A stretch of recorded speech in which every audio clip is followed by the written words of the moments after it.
Okay? Buhay yung computer desktop or yung system unit or ang inyo namang monitor may power pero walang lumalabas sa screen. So, at yung inyong keyboard, okay, kahit pindutin yung numlock, okay, kahit pindutin yung numlock, wala siyang response, no?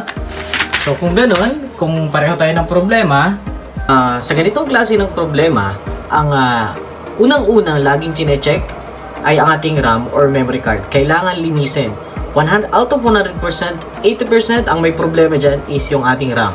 Madumi na. Kailangan niyang linisin. Meron akong dyang link sa baba para matutunan nyo kung paano tanggalin, linisin at ibalik ulit ang inyong memory card. At pagkatapos yung magawa yun, okay na ulit ang inyong computer.